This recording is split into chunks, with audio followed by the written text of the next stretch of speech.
Living alone never used to bother me. I was 30 years old, plenty old enough to handle an empty house. I had a two-story duplex, the kind where the second floor was practically a separate apartment. My sister, Leah, lived downstairs, but she spent most nights at her boyfriend's place. That left me with the upstairs, an open layout space with the kitchen, dining room, and living room all blending into one. That night, I was home alone, sprawled out on the couch, watching a horror movie. The TV flickered against the darkness, casting eerie shadows along the walls. Maybe it was the film, or maybe it was just the unsettling quiet, but I kept glancing over my shoulder. The layout meant that most of the room was behind me, a vast stretch of darkened space, and I couldn't shake the feeling of being watched. Eventually, I turned off the TV, brushed my teeth, and headed to bed. Sleep came easily, but not for long. I woke up at 1 a.m., confused. The house was silent at first. Then, clear as day, I heard Leah's voice. "Ryan," she called from downstairs. It was her voice. I was sure of it, but something was off. Leah had a key. If she had come home, she wouldn't be calling me like that. And the way she spoke, it was flat, emotionless, like she was testing how the words sounded. I sat up, disoriented. Maybe she was on the phone? Maybe she and her boyfriend were arguing? "Ryan," the voice called again. Now, I was awake. That voice wasn't outside. It was inside the house. I got up, hard hammering, and switched on the hallway light. It spilled into the darkness, cutting through the eerie silence. I took slow steps toward the stairs, peering down into the unlit lower floor. "Leah," I called. No answer. I hesitated, then descended, my bare feet silent against the wooden steps. The air felt colder down there, like the heat hadn't reached it. I reached the bottom and fumbled for the light switch near the kitchen. When I flicked it on, the dim glow spread through the space. It started weak, too weak. The kind of weak where your brain tricks you into seeing shadows move. As the bulb warmed, the room fully lit up, and I saw nothing. No Leah. No sign of her boyfriend. The apartment was empty. A slow unease crawled up my spine. I turned toward Leah's bedroom, my steps hesitant. The door was ajar. I pushed it open wider and peeked inside. The bed was made, untouched. "Leah," I called, louder now. No response. Then, a sound. A dull thump. It came from the room I was standing in. I spun, scanning the floor. Nothing had fallen. Nothing was out of place. That was the moment I felt it. That distinct, unshakable feeling that I was not alone. I bolted up the stairs, taking them two at a time. Once I reached my room, I shut the door and locked it. My phone sat on the nightstand. With trembling fingers, I called Leah. She didn't pick up. I tried again. Still nothing. For the rest of the night, I sat on my bed, phone clutched in my hands, staring at the door. The house was silent again, but silence doesn't mean safety. At some point, exhaustion won. I must have fallen asleep because the next thing I knew, my phone buzzed. It was a text from Leah. "Why did you call me at 1 a.m.? I stared at the screen, my pulse roaring in my ears. I replied, "Were you home last night?" Her answer came instantly. "No, I was at Jake's." "Why?" I didn't respond. Instead, I got up and forced myself downstairs again. This time, with the daylight filtering through the curtains, the space seemed smaller, less menacing. I checked the floor in her bedroom. Nothing. Not a single object was out of place. There was no explanation for the sound I'd heard. No proof that anything had happened. But I knew what I'd heard. Leah's voice. Calling my name. From inside the house. Maybe I imagined it. Maybe it was a dream. But that didn't explain the thump. That didn't explain why the voice knew my name. And worst of all, it didn't explain why, at exactly 1 a.m. that night, Leah had woken up in her boyfriend's apartment, 20 miles away, because she thought she heard me calling her name. Story 2. I was never really scared of being home alone. My mom worked night shifts at the hospital, and my older brother had left for college the year before, so most weekends, I had the house to myself. It was a 2-story suburban place, nothing special, just me and the occasional visit from my mom's friends checking in on me. That night, I had a girl over, Tessa. We weren't exactly dating, but we were talking a lot, spending time together. She stayed for a while, watching movies with me in my room, but had to leave before midnight. Her parents were strict. That left me alone, lying in bed, staring at my phone, half watching TV. I wasn't tired yet. Outside, the wind was soft, rustling the trees in the backyard. The only light in my room was from the screen of my phone, glowing against the darkness. Then I heard it. The sound of something moving outside on the wooden balcony. I froze. The balcony was attached to my bedroom, a little deck with 2 chairs where my mom liked to drink coffee when she had time. But she wasn't home, and no one else had a key. I turned off my phone screen and listened. A slow, deliberate scrape, like someone dragging a chair. I felt my stomach tighten. I sat up, creeping toward the window. My breath felt loud in my chest, but I didn't want to make a sound. The glass reflected my pale face as I got closer. Then I saw him. A man, sitting in one of the chairs, staring at my window. My throat locked up. My mind refused to process what I was seeing. It was just dark enough that I couldn't make out his features, just the outline of a man sitting there, completely still. I wanted to believe it was a trick of the light, some weird shadow cast from the street lamp down the road. But then, as if responding to my thoughts, he tilted his head back and looked directly at me. I stumbled backward, my breath caught in my throat. My heart slammed against my ribs as I tripped, crashing into my nightstand. He had seen me. I scrambled to my phone, my fingers shaking as I tried to type out a message. My first thought was Tessa. Maybe she had forgotten something and sent a friend to mess with me? But that didn't make sense. No one should have been on my balcony. I forced myself to inch back toward the window, my body crawling with fear. I needed to know if he was still there. He was.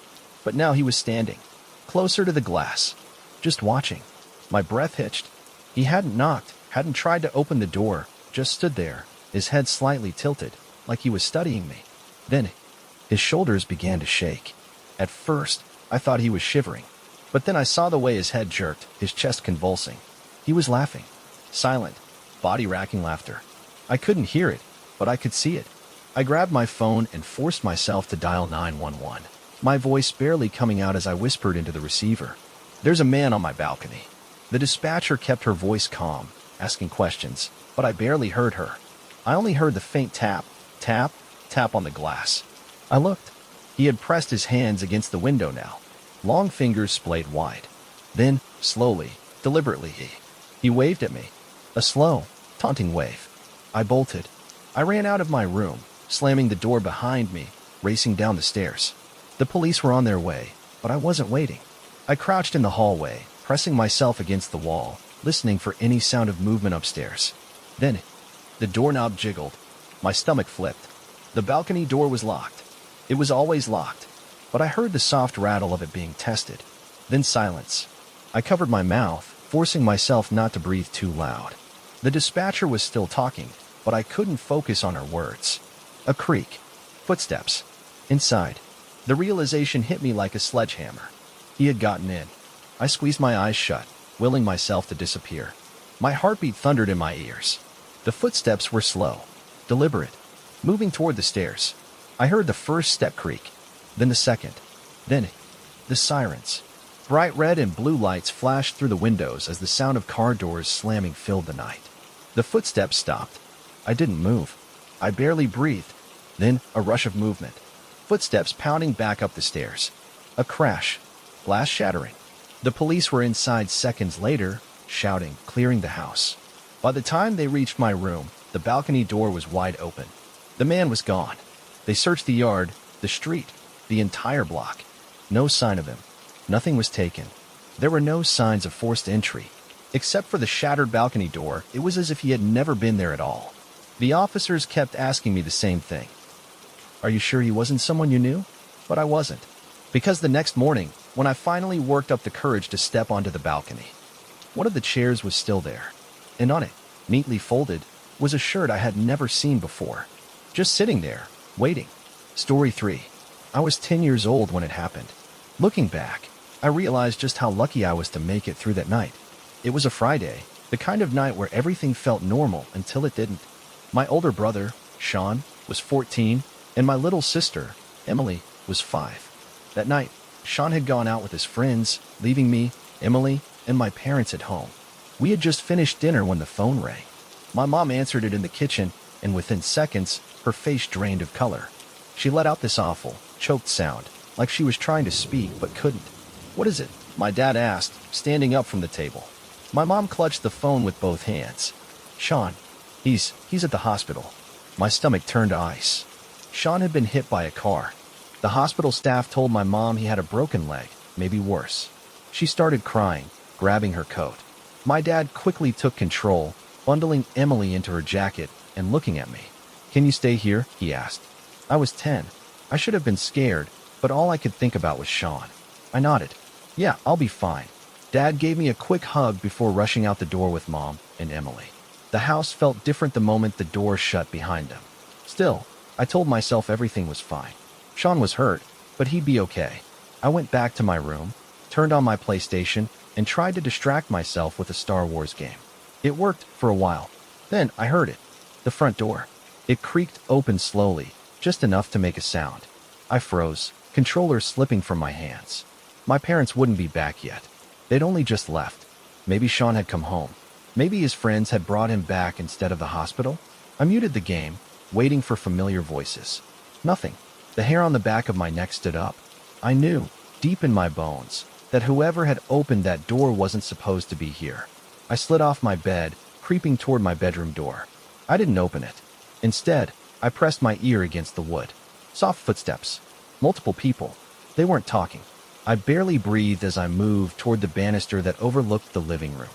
The lights were off down there, but I could see just enough. There were 3 of them, tall figures, standing just inside the front door.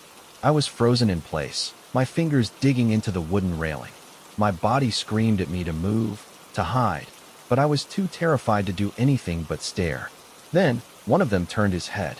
I snapped back into my room, shutting the door as quietly as I could. My hands were shaking so badly I could barely turn the lock. I stumbled backward, eyes locked on the door, expecting it to burst open any second. I needed to hide. The closet. I rushed inside, pulling the door shut just as I heard my bedroom door creak open. I shoved myself behind a pile of old clothes and boxes, forcing my breathing to slow.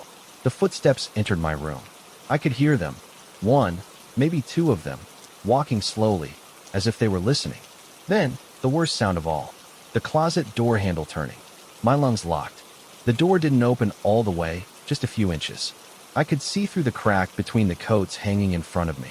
A pair of shoes. He stood there, not moving, not speaking, just waiting. Seconds stretched into eternity. I clenched my fists, my body trembling as I fought the urge to scream. Finally, the door closed again. I stayed hidden long after they left my room. I don't know how much time passed before I heard the front door shut. I counted in my head. 30 seconds. 1 minute. 5 minutes. Then I ran. I bolted out of the closet, down the hallway, and grabbed the house phone off the kitchen counter. I called my dad, whispering. There were people in the house. He didn't even hesitate. "I'm calling the police." "Stay hidden." I ducked into the pantry, curling into the smallest space I could. Every second felt like an eternity. Then, finally, sirens. The flashing red and blue lights poured in through the windows. I ran out of my hiding place just as my parents' car came screeching into the driveway.